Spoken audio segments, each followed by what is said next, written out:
a mis en place des objectifs de protection de l'environnement parce qu'on vit tous sur la même planète quand même. On vit sur la même planète que Sam Altman et que Jeff Bezos et son yacht de 72 000 mètres. Oh, il est dans l'espace. Non, je pense que Jeff Bezos il vit sur une autre planète, vraiment. Il y a un petit sujet sur l'économie du numérique qui est comme une maison, elle est basée sur des petits pilotis.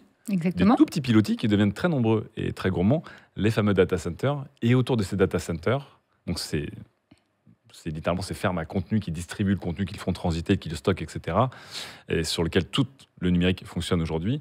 Il y a plein de légendes et de questionnements sur il y en a combien, surtout combien ça consomme, quel est l'impact, etc. Et c'est une enquête très très simple. C'est un chiffre qui est très facile à obtenir. Je pense que voilà, grâce à un numéro vert France Data Center, hop, on a les chiffres. Non, c'est très compliqué. Et donc, Mathilde, tu t'y es attaquée ces derniers temps. Je suis en train de faire la créatrice de contenu multiplateforme. Je fais un podcast pour Next sur les enjeux environnementaux de la tech. Ouais. Et du coup, là-dedans, on s'est d'ailleurs. plongé dans les questions liées au data center. Et puis surtout, l'actualité des 2 dernières semaines, c'est Sam Altman, fondateur de OpenAI, qui nous a sorti un petit post de blog, je ne sais pas si on peut l'afficher, qui s'appelle The Gentle Singularity, dans laquelle, bon, c'est vrai que ces textes sont toujours un peu moches, ça manque d'image. Mais dedans, il nous dit quoi? Il nous dit qu'on va arriver à la gentille singularité, c'est-à-dire que les machines d'IA vont devenir conscientes, mais de manière sympathique. La gentille Ah, ça va alors. Et ce qui est cool, c'est que pour atteindre cette gentle singularity, elle consomme pas énormément d'énergie, pas énormément d'eau. Vraiment, acceptons-les dans notre monde. Les chiffres qu'il donne, c'est... lui qui dit ça ? Oui, il dit une requête ChatGPT, en moyenne, c'est 0,34 Wh, ce qui représente, j'utilise ces comparaisons, bien sûr, à peu près ce qu'on consomme quand on utilise un four un peu plus d'1 seconde, donc pas grand-chose, ça va, ça passe, ou l'utilisation d'une ampoule basse consommation que quelques minutes. Il estime aussi que ça demande 0,00085 gallons d'eau, donc en français, ça fait 0,00032 litres, soit, selon sa comparaison toujours, un 15e de cuillère à café. C'est rien du tout, c'est OK d'utiliser ChatGPT, il n'y a pas de problème. Ils sont tellement... Le storytelling, jusque dans les comparaisons foireuses, ils sont forts les ricains quand même. Donc voilà, ça paraît très peu, c'est le but, clairement, l'idée c'est d'endormir la vigilance, parce que ce qu'il a dit aussi ailleurs, normalement je devrais le dire plus tard, mais je pense qu'il faut qu'on en parle tout de suite, ce qu'il a dit la semaine dernière, c'est qu'il pensait à peu près probable et plutôt souhaitable que bientôt une large part de l'énergie produite sur Terre serve à l'IA. Oui. C'était la fin de la quote. Il a clairement dit qu'il fallait vraiment... On va mettre une grosse part de l'énergie dans l'intelligence artificielle. Enfin, une part de l'énergie globale. De la Terre, ouais. Source, le mec de l'IA. D'accord. Ça s'entend suivant le programme. Son programme et selon ce que je vais vous expliquer, on comprend pourquoi il dit ça, mais moi, du coup, la question que je pose direct, c'est et si on n'a pas envie, qu'est-ce qu'on fait? On arrive à un moment où des GAFAM pensent avoir des petites centrales nucléaires custom, d'ailleurs. Et donc, pour décortiquer pourquoi ça pourrait être un problème, que l'intelligence artificielle utilise plein de notre énergie, c'est que ça a plein d'autres impacts environnementaux derrière. Par ailleurs, commençons quand même là-dessus, sur les estimations que Sam Altman nous a données. En fait, quand on estime ce que c'est qu'une requête, c'est quasiment rien, ça vaut pas grand-chose, parce qu'on en fait plein en général quand tu utilises. Mais quand il y a 400 millions de personnes qui utilisent quotidiennement ChatGPT. Et donc du coup, tout de suite, il y a un effet boule de neige. Donc déjà, d'autres estimations qui permettent de se rendre un peu plus compte, c'était générer un email avec ChatGPT. Ça, c'est Washington Post qui avait testé. Ça consommait autant qu'une bouteille d'eau de 50 centilitres. Cette comparaison me permet aussi de vous dire que l'eau...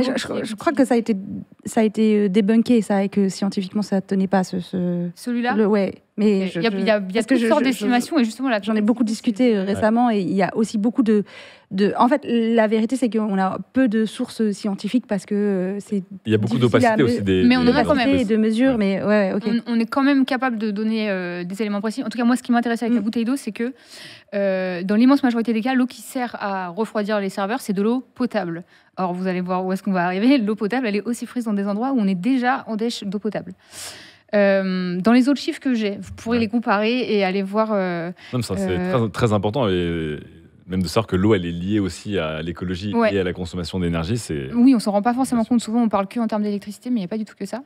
Dans des autres chiffres que j'ai, qui sont plus pour comparer un nouvel usage qui est l'IA versus des usages anciens, c'est une recherche d'information au ChatGPT. Ça consommerait 10 fois plus d'énergie qu'une recherche d'information faite par Google. Ce qui, moi, en tant que journaliste, me fait doublement mal, car on consomme plus d'énergie, mais en plus, on a aussi beaucoup plus de chances d'avoir des résultats de moins bonne qualité, puisque les moteurs d'IA hallucinent quand même énormément sur tout ce qui est lié à la recherche d'informations pures et non pas donc, en la plus, génération de texte par rapport à ce que vous avez donc donné. c'est ta requête via une IA et ensuite tu fais une requête via un moteur de recherche pour aller recouper les vérifier. infos. Pour vérifier. Ok. Non, mais Du coup, moi, ça me- ce qu'on Et fait- t'as une ce qu'on chance fait- Oui, mais ça sur deux va- que le ça- moteur de on- recherche ça va propose évoluer. la réponse de l'IA Bien sûr. parce que c'est Maintenant, celle oui, que- parce que là, Oui, mais là, ça va c'est- changer. Tout s'améliore, tout se performe.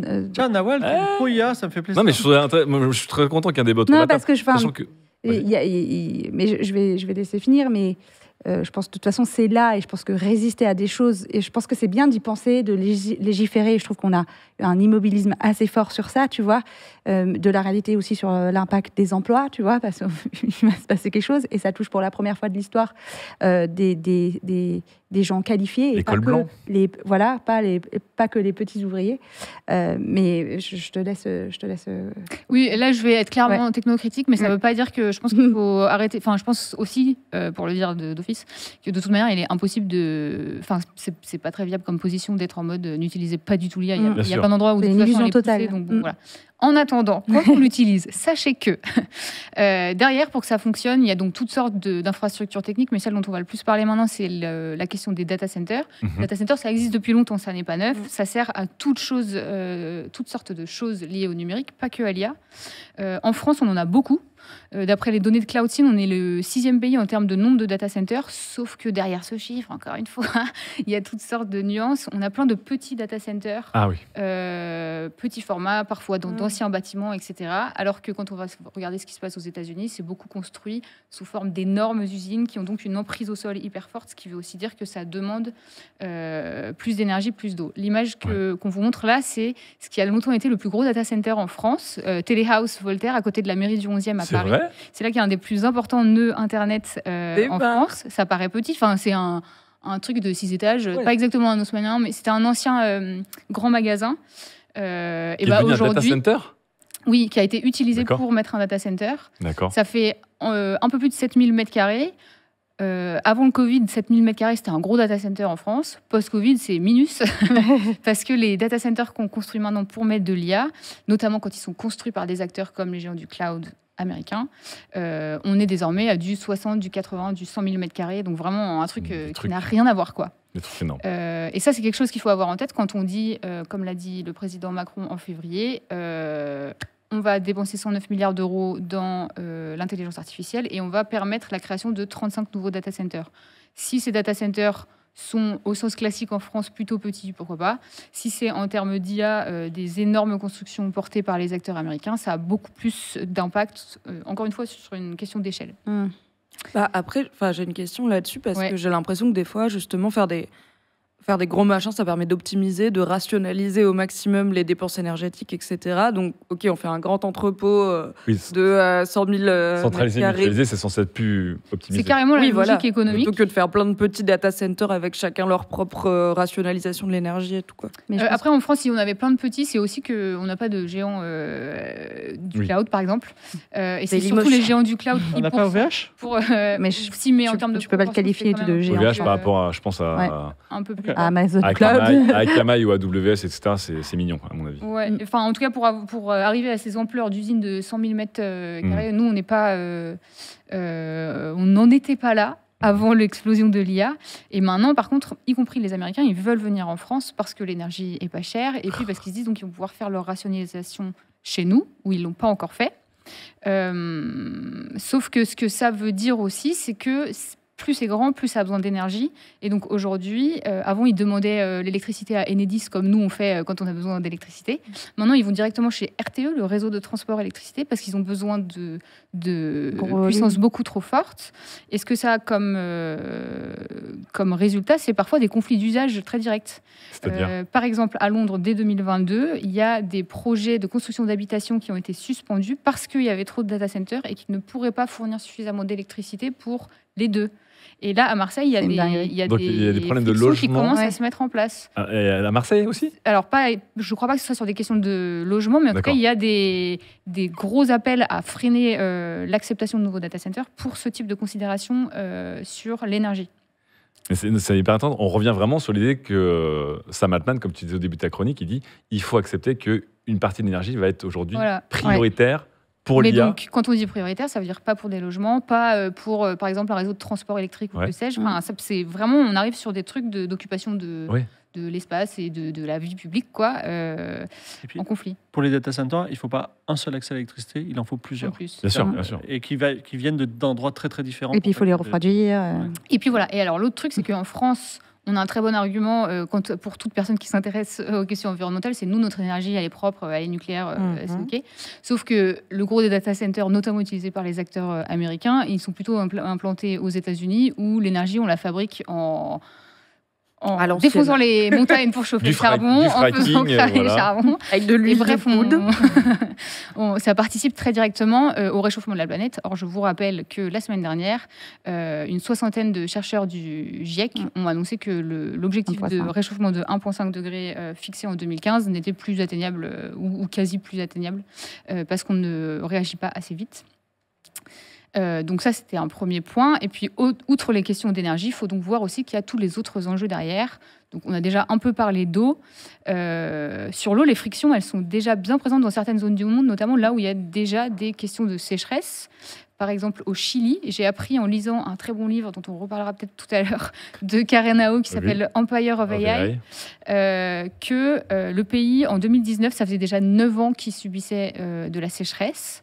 Eh bien, ça n'a pas empêché Google d'essayer de venir implanter un énorme data center qui aurait consommé, pour être très précise, 169 litres d'eau potable par seconde pour refroidir ses serveurs, soit la demande annuelle normale de la population d'une ville de 80 000 habitants, ou la demande sur 24 heures. Il y a un chiffre. Mais en tout cas, l'équivalent de la consommation d'une population d'une ville de 80 000 habitants. Et donc ce projet, il était porté à un moment où il y avait déjà une énorme sécheresse. Et à un moment, l'eau. Oui, mais ils le font au Mexique aussi, Ouais. Microsoft le fait. Mais du coup, je le signale aussi parce que c'est un endroit où, enfin, vu l'importance du sujet, ça a fait énorme débat. Et le Chili, les habitants qui se sont emparés du sujet ont réussi à le bloquer au motif qu'il fallait garder de l'eau potable pour la population. Donc il y a vraiment des débats politiques qui sont déjà en cours de ouf. Dans plein d'endroits. Et ils aiment bien les endroits secs parce que ça évite la condensation et ça Exactement. permet. C'est aussi pour ça qu'ils vont dans des endroits arides. Ouais, exactement. C'est pas très logique dans nos têtes, mais c'est pour ça qu'ils vont dans des Ils endroits avaient tenté plutôt aussi secs. des endroits Dans les déserts. froids, mais pas trop mouillés, mais froids pour Oui, que leurs proche data de- centers soient Dans refroidis naturellement. Oui, en Norvège avec l'eau Voilà. froide. Mais on Qui est leur un dit danger que- pour nos centrales nucléaires aussi. Les fleuves Ouais. se réchauffent et il faut faire refroidir les centrales Oui, nucléaires. autre truc important à dire sur l'eau, parce que pareil, est-ce que vous connaissez bien le cycle de l'eau? Moi, je ne le connaissais pas tellement avant de commencer à creuser sur ces questions. Quand on vous dit, c'est bon, on prend de l'eau, mais on la rejette juste après, donc on n'a pas tellement d'impact en tant que data center, en fait, c'est faux, parce que puisque l'eau a servi à refroidir les serveurs, en fait, elle s'est réchauffée. Oui, ça Donc quand change tu tout. la rejettes, ça a un impact, par exemple, sur la biodiversité. Oui. Enfin, ça a des impacts. Oui, si tu changes la température de l'eau, Puis elle s'évapore, on a en vu. fait, elle revient pas vraiment dans l'écosystème. oui, parce que je voyais des gens qui disaient oui, mais il y a des data centers complètement hermétiques et neutres. En fait, non, ça n'existe pas en vrai. Ils y travaillent. En cercle fermé. En vrai, il y a beaucoup d'innovation sur ce secteur-là. Il y a des data centers qui chauffent des villes en Suisse. Mais voilà, pour l'instant, c'est des échelles petites. Et puis la question Et du chauffage, très qui vitrine, est je très crois, souvent comme poussée. question. Voilà, c'est ça. Pour moi, c'est très vitrine parce que, Exactement. par exemple, en France, même ceux qui essayent de proposer ce type de solution, donc réutiliser la chaleur dégagée pour l'envoyer vers des gens qui en ont besoin, bah déjà, quand tu as une canicule comme cette semaine, tu n'as pas besoin de la chaleur produite par les serveurs. Et ensuite, très souvent en France, ce n'est pas le cas dans d'autres pays, ils mettent en place toutes les technos qu'il faut, mais ça ne veut pas dire qu'il y a le réseau de récupération de chaleur de disponible, qui lui serait plutôt une infrastructure publique. D'accord. Donc même si tu as les technos pour être Complètement. écolo de ce point de Ouais. vue-là, et ben, Il faut aussi construire le quartier et donc le. Oui, donc voilà, en fait, ça. on veut dire parle du d'urbanisme en ouais, fait. bien sûr. Il y a de Exactement. d'aménagement, de réaménagement de territoire, ce qui évidemment. Et puis c'est encore pas plus déployable complexe. à grande échelle en fait. Au vu des volumes de data Oui, en centers plus. dont ils ont besoin et qu'ils ont des besoins à court terme, leurs innovations ne couvrent pas l'impact négatif. L'autre discours, c'est de dire oui, mais ce que l'IA va apporter va faire gagner sur tellement de secteurs, la santé, etc., que on va s'y retrouver. Mais ça, moi, Qui vivra, je pense qu'il faut qu'on verra. parle d'effets rebonds et compagnie. Une parce IA que c'est vraiment vrai gentille qu'on a- devrait se suicider. Ah oui, parce que- En disant, La je suis gentle, trop mauvaise. ouais. Très rapidement dans le chat, je voyais qu'il y avait plusieurs personnes qui ont rappelé aussi que Luc Julia, qui est évidemment une des sommités du secteur, avait témoigné, je crois, à La semaine l'Assemblée dernière, la semaine dernière, Il était et parle aussi remonté. de cette histoire de consommation en bouteille d'eau, qui, j'ai l'impression, revient beaucoup. Mais voilà, sur le petit point. Mais ouais. Et ce truc de bouteille d'eau, encore une fois, moi au début, j'avais pas compris quand Washington Post l'utilisait, l'utilité de l'image, mais vraiment, en fait, c'est de l'eau potable très souvent qui est utilisée. Donc, rien que pour ça, ça reste quand même une image intéressante. Bien sûr. Bref, est-ce que vous savez ce que ça fait de vivre à côté d'un data center ? Ça chauffe, j'imagine. J'ai l'impression que ça fait un bruit sourd, je sais pas. Je vous propose Ça une fait des ondes. petite démonstration en une vingtaine de secondes, je crois. C'est un média américain qui est allé rencontrer des gens qui s'étaient installés dans une campagne américaine. Ouais. Et puis un jour, ils ont vu Meta débarquer et puis couper la forêt et installer leur data center. C'est une Et dinguerie. si Il y on a peut des gardes passer armés aussi, je l'extrait crois. vidéo. Il y a des gardes vraiment lourdement Voilà. armés Ouais, autour en de plus. data center. Voilà, la vidéo, c'est à partir de. Je t'ai mis le Oui, je crois que time c'est code, le mon cher Maxime. C'est bon. Ouais. Campus in 2018. Definitely changed everything. They destroyed the environment, taken down all the trees across the road. Beautiful pines, beautiful forest. The light pollution is We don't have to have a night light in the house. You can walk around the house at night and see everything. It's that bright. Maxime, on va couper le son mais garder les images pour parler dessus. Mais je veux bien qu'on garde un petit peu les images. Donc ça, De toute façon, je crois qu'il restait pas longtemps. D'accord, c'était des gens qui se sont retrouvés voisins d'un data center de Meta. Meta qui arrivait après eux, donc ils ont dû avoir un bon gros seum. Ouais, j'avoue. Et voilà, et attends, je crois qu'elle montre. Ça, c'est la poussière qui est propulsée par les grandes, les aérations, les grandes aérations Ah, par les jours l'enfer. où il y a mauvais temps et où du coup le sable n'est plus retenu par les plantations puisqu'ils sont tout rasés. Et donc ça, ils se prennent ça dans leur jardin maintenant. Et je crois que c'est bon pour là tout de suite l'extrait, mais si vous retrouvez la vidéo, elle est plus longue, c'est 13 minutes. Je vais mettre le lien dans le chat tout de suite. Je vais Ouais. partager dans le chat. Et le lien. dedans, ils te montrent aussi que leur accès à l'eau potable très directement a été touché et que quand ils ouvrent leur robinet, ils ont un tout petit filet d'eau. Ok. Et en plus, là, on le voit encore sur les images, c'est de l'eau tachée. Enfin, je fais de l'anglicisme à l'envers là, mais Souillée. enfin, oui, voilà, souillée. Il y a de la poussière dedans, etc. En fait, ça me fait penser au TGV. Ah Quand ouais il a fallu construire les lignes de TGV et qu'elles sont passées au milieu des jardins, des maisons, Ouais. des gens qui ont perdu du coup la moitié du jardin. Ça a été terrible pour les gens qui ont été traversés par les Ouais. lignes de TGV. Ou les Et en même autoroutes, temps, qu'est-ce que c'est cool d'avoir un TGV, tu vois. Oui, oui, Mais, oui. ouais, Oui, j'avoue que j'ai du mal à voir la différence avec. Et pourtant, pour le coup, je suis pas une pro IA générative du tout. J'ai du mal à voir la différence avec juste n'importe quel méga Infrastructure. entrepôt ou industrie qui s'installe à côté de chez toi. En plus, on est aux États-Unis, donc on sait que les lois. Par exemple, il y a beaucoup de villes aux États-Unis où l'eau, elle est pas potable ou elle est. Voilà, en tout cas, elle est souillée, comme tu disais. Donc, je suis là, en fait, une entreprise a décidé de couper les arbres à côté de chez vous et d'installer un entrepôt. Il se trouve que c'est un data center, mais en vrai, ça aurait pu être Je pense que n'importe quel. Tu vois, est-ce qu'il y a une C'est clair. spécificité Non, il y en Peut-être a ça consomme une. plus qu'autre Il y en chose, a mais- une dans l'accélération Ouais, des 3-4 dernières années où les data centers qu'on construit aujourd'hui, quand ils sont dédiés à l'IA, ils sont vraiment toujours plus grands, ils demandent toujours plus d'énergie. Et vraiment, la différence Ouais. avec les data centers plus classiques pour nos usages informatiques classiques est notable. Juste pour la régie, je pense que c'est bon la vidéo, parce que je ne vais plus la commenter. Merci. Mais c'est sûr que. Et puis, tu es face à des gens qui ont beaucoup d'argent, qui arrivent et qui. Mm. Est-ce qu'il y a eu des indemnités? Est-ce qu'effectivement, il y a des études Et bah, voilà, d'impact? moi, c'est vers là que je C'est veux tout ça mener. Ouais, bien sûr. Que je veux mener la discussion. Ouais. Par exemple, en France, pour des data centers plus petits, historiquement, donc il y a l'essentiel, je crois que 85% des data centers français sont en Île-de-France, et l'essentiel d'entre eux ont été construits dans des anciennes zones industrielles. Donc par exemple, surtout dans le 93, dans des territoires où autrefois il y avait d'autres usines, potentiellement les bâtiments avaient été abandonnés, mais il restait les postes sources électriques. Donc très pratique d'un point de vue économique et pragmatique de créer cette nouvelle infrastructure à cet endroit. Sauf que pour les voisins, ça veut dire du bruit, y compris la nuit, d'une ampleur équivalente à la lumière que vous avez vue là-bas, si je peux le dire comme ça. Ça veut dire les rejets de chaleur, ça veut dire la pollution à laquelle on ne pense pas, parce que certes, on alimente tout ça à l'électricité, mais si jamais il y a une panne d'électricité, comme c'est arrivé en 2021, dans une ville qui m'échappe là tout de suite, mais en Île-de-France aussi, on alimente dans ce cas-là avec des générateurs au fioul. Et donc, on rejette du CO2 partout. Donc la belle énergie plus ou moins propre Ne l'est qu'on a, plus. c'est quand ça se passe au mieux, quoi. Ouais. Exactement. C'est Et clair. il y a un truc social aussi qui est que, vu ce que j'ai décrit par exemple pour la région parisienne, ça c'est quelque chose qu'on retrouve ailleurs. En fait, très souvent, ils sont mis dans des quartiers où c'est plutôt des populations, souvent des quartiers populaires, ou des endroits où c'est des populations déjà qui subissent déjà plein de sortes de problèmes urbains, sociaux, ce que tu veux. Donc c'est leur remettre une deuxième couche Bien sûr. par-dessus. Et Ça, ils vont pas. C'est pas On veut des data centers dans le 8e arrondissement de Paris. Vous voyez qu'il y a aussi cette tension-là, quoi. En gros, nous, moi, je vis dans un quartier très sympathique, plutôt avec des arbres, etc. C'est super. Je suis très heureuse d'utiliser mes outils informatiques. Mais des personnes qui sont moins privilégiées que moi, potentiellement, se tapent en plus l'infrastructure de mes outils. Il y a aussi tous ces. Ça, c'est le reflet de notre société. Oui, c'est pas vraiment limité à l'IA ou au data center. Oui, mais c'est comme la créateur économie ou les influenceurs. En fait, tu retrouves sur les réseaux sociaux les mêmes problèmes que tu as dans la société. Mais là, c'est intéressant, c'est que je vois qu'il y a beaucoup de réactions et de débats dans le chat qui vont du collapsologue au whataboutiste. Mais effectivement, ça remet pas l'église au milieu du village, mais ça remet le matériel au milieu du matériel. Le matériel, ouais. Pour moi, c'est que vraiment le numérique et la dématérialisation ont tellement rendu indolore notre empreinte, qui encore une fois est plus légère que si on faisait tout, évidemment, en physique pour envoyer autant de mails qu'on enverrait des lettres.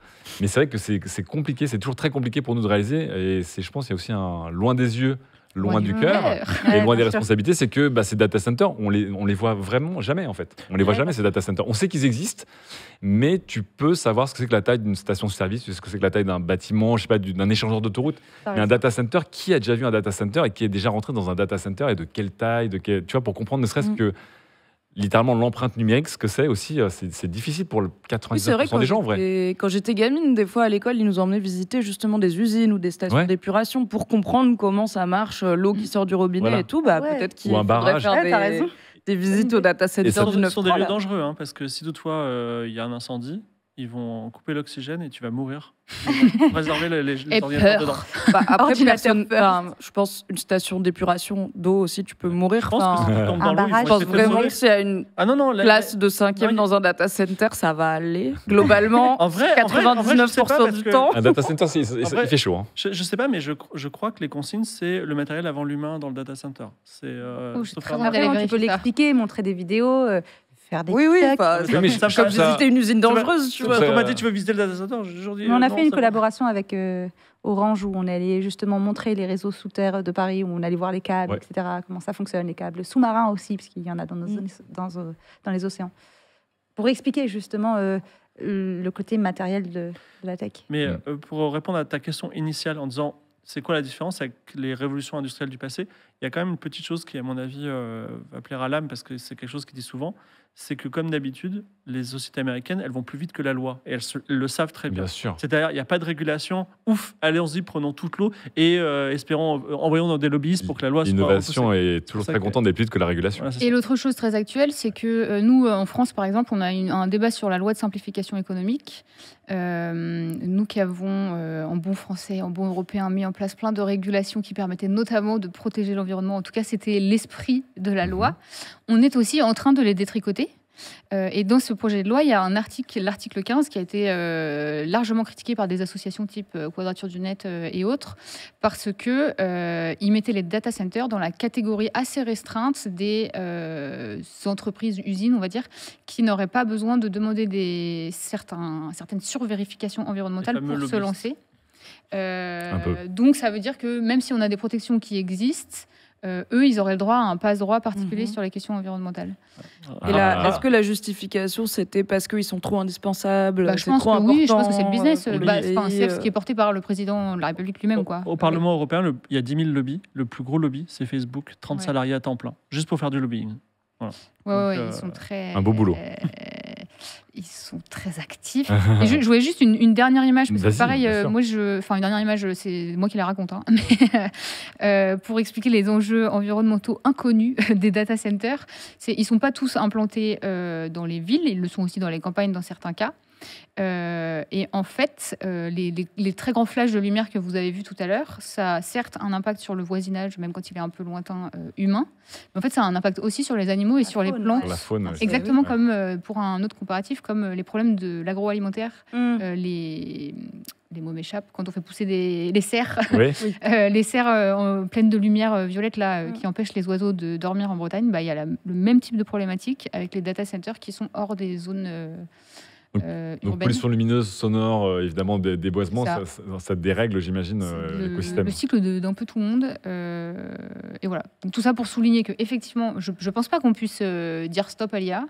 mais que quand Sam Altman il dit ça paraît évident qu'une large part de l'énergie produite par la Terre doit aller dans l'IA, je pense que ça mérite plus de débat que juste écouter Sam Altman. Le mec de l'IA. De toute façon, lui Sam, il est parti. Mais encore une fois, vu que l'IA il y a un conflit d'intérêts. vu que l'IA sera gentle, lui, il a zéro conflit d'intérêt. Est-ce que je peux juste donner un argument pour ça? Vas-y, pendant ce temps-là, je lance un petit sondage dans le chat pour savoir si vous avez un peu agi sur votre empreinte Si en numérique. 1994, on vous avait dit, vous savez, il va falloir mettre une majeure partie de notre temps, de notre énergie et de notre économie dans l'Internet, vous auriez tous dit, vous êtes complètement dingue, et pourtant c'est la réalité. Bien sûr. Donc je pense qu'on va pas y échapper. Mais entre-temps... C'est pas ce qu'elle dit, pour le coup. Entre-temps, on a mis en place des objectifs de protection de l'environnement parce qu'on vit tous sur la même planète quand même. Ouais. On vit sur la même planète que Sam Altman et que Jeff Bezos et son yacht de 72 000 mètres. Oh, il est dans Qui va- l'espace. Non, je pense que Jeff Bezos il vit sur une autre planète, vraiment. Et en fait, non mais Il a Mars, lui. ça veut Il a aussi une dire planète B. que les impacts environnementaux de leur techno, aussi utiles soient certaines de leurs applications pour nous au quotidien, par contre, on subit tous les effets des impacts environnementaux de ces trucs. Ouais. Et donc, il y a aussi ce rapport de force-là qui mérite d'être... Et tu penses pas, enfin, tu vois, moi je me sens un peu démunie en tant que citoyenne à titre individuel, tu vois, à part me culpabiliser, me créer des grandes crises d'angoisse. Tu vois, il y a une responsabilité publique et C'est carrément. gouvernementale. Bien sûr. D'ailleurs, j'écris un livre sur ce sujet et il sort en octobre. Ah, bien.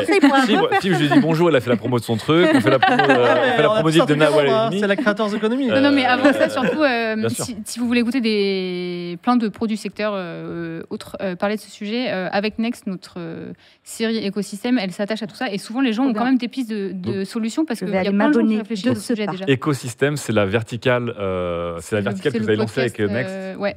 Pour suivre un peu tous ces sujets. Mais je trouve tellement important parce que je pense que comme beaucoup de consommateurs et de consommatrices du numérique, il y a un truc qui m'enthousiasme, c'est de dire je fais plein de choses qui en fait consomment moins d'énergie que si je les faisais de manière matérielle. Voilà.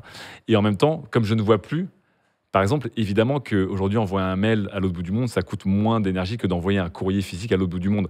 Mais du coup, j'envoie peut-être 200 mails par mois à l'autre bout du monde. Là, j'envoyais un courrier. Enfin, j'ai beaucoup de mal aujourd'hui à comprendre ce que j'ai gagné en termes d'empreinte numérique et ce que j'ai aggravé avec Mais en plus, faut d'empreinte prendre énergétique le avec le sujet numérique. plus largement. 14% des émissions de carbone, c'est les usines de charbon en Chine. Et la Chine est en train de massivement de faire des panneaux solaires. Peut-être que déjà, quand tu auras plus de 14%, on va peut-être recouvrir tous les besoins en IA. Tu vois, on ne sait pas. Parce que c'est vraiment tellement La Chine est en global. train de littéralement recouvrir des montagnes entières. Je ne sais pas si vous avez vu, il y a des montagnes chinoises. C'est des panneaux solaires, des courbes de panneaux solaires. Je ne sais pas si la faune et la flore de ces montagnes. Non, mais voilà, Vraiment, les montagnes, on les excavait pour faire des carrières et Oui. récupérer les minerais. Enfin, tu vois, c'est genre. Il faut des minerais J'ai envie pour de faire dire, on a ces une seule planète, certes, mais il y a de la place. c'est un sujet tellement Mais global. ce que j'aimerais bien, en tout cas, là-dessus, ce que ça me fait réaliser, Mathilde, c'est je voudrais bien qu'on ait un livre. Ok, on y va. Voilà. Mais à c'est dispo. tellement dur pour les gens, encore une fois, de comprendre ce qu'est l'empreinte physique du numérique et ce que ça demande. Encore une fois, je trouve ça vraiment très dur. C'est très invisible, en fait, ces data centers, et de comprendre effectivement, j'en ai vu un. En fait, effectivement, il y en a combien en France ? Et ça couvre quoi comme besoin ? Il y a une asso super chouette qui s'appelle Limite Numérique, qui Ouais. organise parfois des promenades des équipements numériques. Ah, Donc, c'est elle te balade dans ton quartier. Trop bien. Moi, je l'ai fait à Paris, ils l'ont fait à Chambéry, ça dépend de là où ils sont, quoi. Et ils te montrent toutes les traces du numérique que tu connais pas, qui sont les traces matérielles. Donc, parfois, ça va être les antennes. Souvent, ils se débrouillent pour t'emmener vers un data center dont ils savent qu'il est dans le coin, à un point de raccordement Internet. C'est vrai qu'on parle des spams, mais les spams qui soient physiques dans ta boîte aux lettres ou physiques dans ton mail, c'est souvent ça le gros de la quantité du contenu. Il y a un autre point aussi qui est intéressant, je crois que c'était Gpif dans le chat, mais une émission précédente, un stream précédent, qui nous expliquait que c'est bien pratique de parler des requêtes écrites de l'IA, mais en fait, si on parle de vidéos et d'images, Oui, là, c'est évidemment, les beaucoup plus ressources demandées sont incroyablement plus fortes que les requêtes textuelles, on va dire, Carrément. qui ont presque bon dos de dire aujourd'hui, ça consomme 0,002 bouteilles d'évian.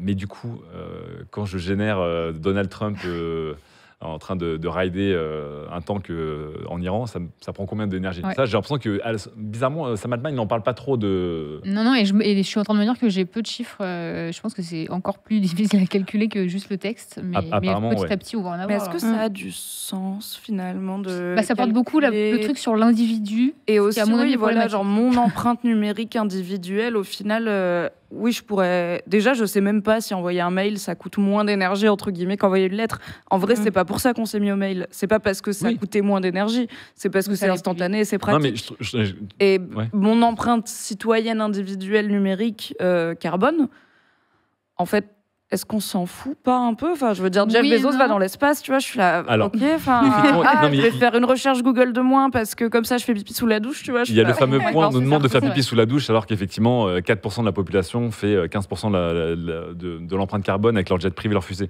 Mais moi, j'aimerais beaucoup avoir, un peu comme tu as des applications qui te permettent de gérer ton argent, de savoir combien tu as dépensé dans l'année en vêtements, en nourriture, en sorties, etc.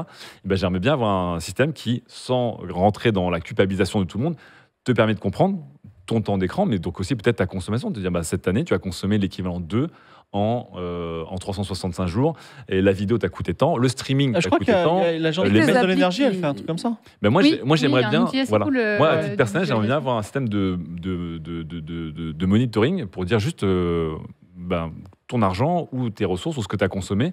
Ça m'intéresserait beaucoup. C'est- personnellement. Sachant sur des Pour moi, questions c'est très d'alimentation, flou. C'est très flou. Des simples petits trucs comme les notes, là, A, B, C, D, E, est-ce Oui. que c'est bon ou pas pour ta santé? On a déjà plein d'études qui montrent que juste montrer ça, donc juste informer sans culpabiliser ou Ça a quoi, un impact. ça a grave fait changer les comportements des gens. Mhm. Donc, si tu fais la même chose sur toutes les Ah ouais. questions environnementales, alors en réalité, là, j'ai pris les data centers parce que l'IA est au cœur de l'actu, mais il faudrait plutôt parler de nos matériaux, de combien de fois Bien sûr. par décennie on change d'ordinateur, on change de smartphone, et c'est là qu'on aurait le plus gros impact d'un point de vue individuel. Oui. Mais ça, je pourrais revenir pour le faire si vous voulez. Ah, allez. Saison 3, 4. Mais du Trois, coup, bien pareil, il y a des travaux sur les indices de réparabilité des outils numériques, sûr. Ouais. le fait de dire comment ils ont été construits, etc. Et avec ça, tu peux déjà Ça va être très adapter les usages. D'ailleurs, demain sort le Fairphone 6. Donc, pour les gens qui ne connaissent pas Fairphone, qui est la marque la plus presque Engagée. écologique de Ouais. smartphones, mais qui font des smartphones. Bon, bref, on est toujours pris dans un spectre. Greg Yui qui propose un nombre de pas numériques. Mais à l'envers, c'est-à-dire que plus tu as fait des pas, tu fais oh mince, j'ai fait 14 000 pas numériques, là j'ai cramé mon. J'ai Mais cramé mais il mon- faut c'est vrai que c'est revenir un à un peu forfait trop, bloqué, tu vois, genre j'ai plus de data, je peux Ouais. pas t'envoyer un mail, j'ai plus de crédit. J'ai Un contrôle utilisé- parental qui J'ai serait fait un con- 3 requêtes chat GPT Le et contrôle parental serait un contrôle gouvernemental. Voilà. Ton temps d'écran, pouf. un contrôle planétaire. Et Oh là voilà, là. on tombe Mais dans la sachez qu'il y a des dictature. gens et il y a des projets qui proposent exactement ça. À quoi bon puisque ce que fait le marché, donc là, la logique économique, c'est plutôt de pousser au toujours plus. Donc là, aujourd'hui, nos forfaits, ils coûtent pas grand-chose et il y a énormément de données dedans. Et ben, dans les milieux plus très technocritiques et très engagés sur les questions, ils sont là, genre, en fait, on n'a pas besoin de ce nombre illimité de données, donc payons une petite somme pour un nombre limité et on paiera plus si on en veut plus et ça permet Sobriété. Ouais, ça va pas sobriété être, ça va pas être ce sera très pas populaire. grand, ce sera pas grand public. Non, non, mais c'est pour dire que les réflexions sont en cours, qu'elles existent, quoi. Mais oui, ça. J'imagine le moment où tu reçois un lien pour regarder un TikTok et t'es là, faut que j'aille au tabac acheter une recharge. Data et tout. Mais comme, c'était il y a pas si longtemps, vraiment, les recharges. Oui, oui, téléphones, oui, hein. grave. Moi, j'ai vu un gars qui, a longtemps, il avait un standing desk avec un tapis de marche. Et en fait, sa bande passante était. Alimentée, donc, En fait, elle n'était pas alimentée. C'était plus simple que ça. Mais elle était indexée sur sa vitesse de marche. Donc, Allez. ça l'obligeait à Donc, faire de l'exercice. si la vidéo elle lag, il faut y court. Exactement. Pour- Alors, faire un il s'était concert donné, une marche active pour avoir 100% de sa bande passante et sa bande passante se détériorait. Voilà. Mais alors, évidemment, si c'était de l'énergie, là, il fallait vraiment drôle. beaucoup courir pour alimenter ne serait-ce qu'un ordinateur portable. Mais je trouvais ça rigolo, encore une fois, d'essayer de matérialiser ta consommation pour comprendre, encore une fois, ce que c'est. Parce qu'aujourd'hui, elle est vraiment, très, très mise sous le tapis, Ouais. derrière les petites merveilles Sobé, bien sûr. Oh, merci Max pour le changement de caméra qui était parfait.